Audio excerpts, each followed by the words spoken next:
गरीब साध साध सब नेक हैं, आप अपनी ठोरी। जो सतलोक ले जावेंगे वो साधु कोई और।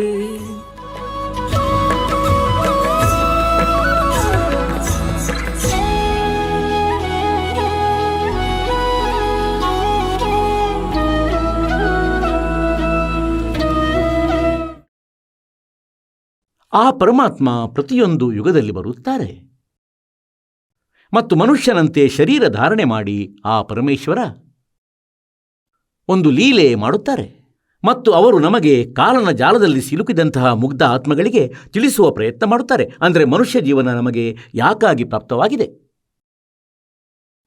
ಅದರದು ನೀವು ಸದುಪಯೋಗ ಮಾಡುತ್ತಿಲ್ಲ.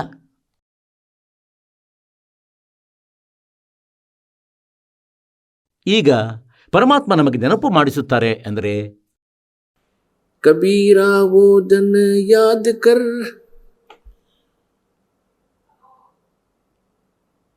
पग ऊपर तलसीस, अब मर्त मंडल में आके तो भूल गया जगदीश।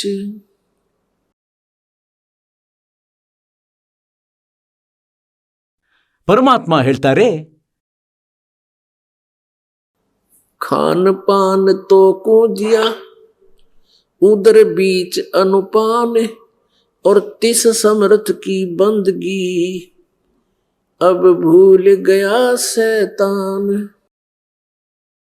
ಪರಮಾತ್ಮ ನಮಗೆ ನೆನಪಿಸ್ತಾರೇನೆಂದರೆ, ನೀನು ತಾಯಿ ಗರ್ಭದಲ್ಲಿದ್ದಾಗ ಕೆಳಗೆ ತಲೆಯಾಗಿತ್ತು, ಮೇಲೆ ಕಾಲುಗಳಿದ್ದವು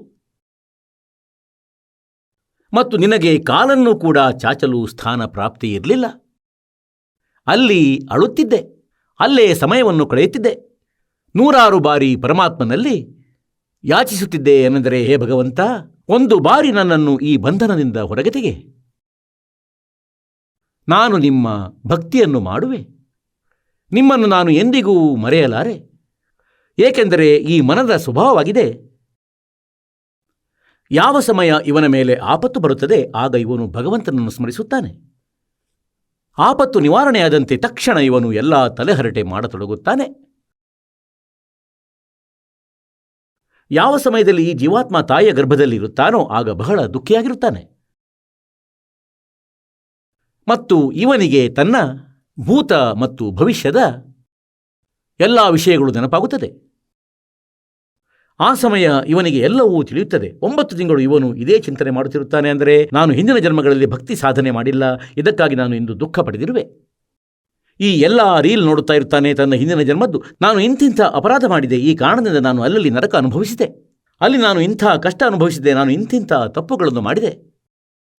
ಮತ್ತು ಇವೆರಡೂ ಕೈಗಳಿಂದ ಪದೇ ಪದೇ ಕ್ಷಮೆಯಾಚನೆ ಮಾಡುತ್ತಾನೆ ಮತ್ತು ಅಂತರಾತ್ಮದೊಡನೆ ಹೇಳುತ್ತಾನೆ, ಹೇ ಭಗವಂತ, ಕಿವಿ ಹಿಡಿಯುತ್ತೇನೆ, ಒಂದು ಬಾರಿ ನನಗೆ ಈಗ ಮನುಷ್ಯ ಜನ್ಮ ನೀಡು, ನಿಮ್ಮನ್ನು ಎಂದಿಗೂ ಮರೆಯಲಾರೆನು.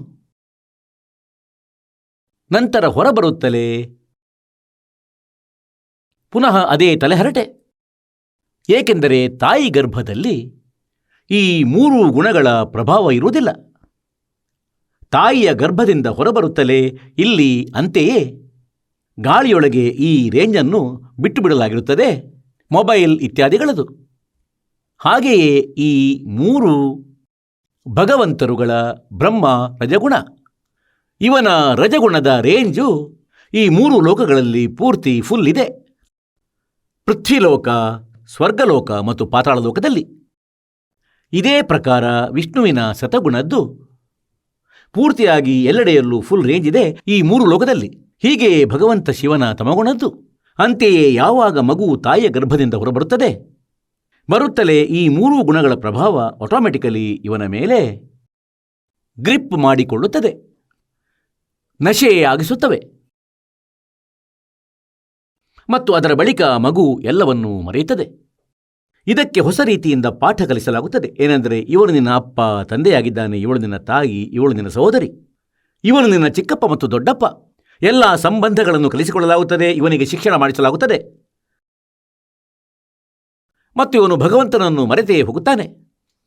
ಈ ಕಾರಣದಿಂದ ಪರಮೇಶ್ವರ ಸ್ವತಃ ಬಂದು ಅವನಿಗೆ ನೆನಪಿಸುತ್ತಾರೇನೆಂದರೆ, ನೀನು ಯಾತಕ್ಕಾಗಿ ಮೃತ್ಯುಮಂಡಲದಲ್ಲಿ ಬಂದಿದ್ದೆ ಮತ್ತು ತಾಯಿಯ ಗರ್ಭದಲ್ಲಿ ನೀನು ಏನೇನು ವಚನ ನೀಡಿದ್ದೆ ಅದೆಲ್ಲ ಮರೆತು ಬಿಟ್ಟು ತಿಳಿಗೇಡಿ.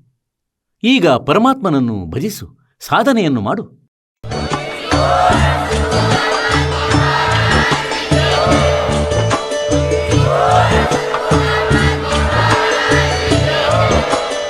ನೀವು ಕೇಳಿದ್ದೀರಿ ಜಗದ್ಗುರು ತತ್ವದರ್ಶಿ ಸಂತ ರಾಮ್ಪಾಲ್ ಮಹಾರಾಜರ ಮಂಗಳ ಪ್ರವಚನ. ಹೆಚ್ಚಿನ ಮಾಹಿತಿಗಾಗಿ ವಿಸಿಟ್ ಮಾಡಿ ನಮ್ಮ ವೆಬ್ಸೈಟ್ www.jagadguru-rampalji.org.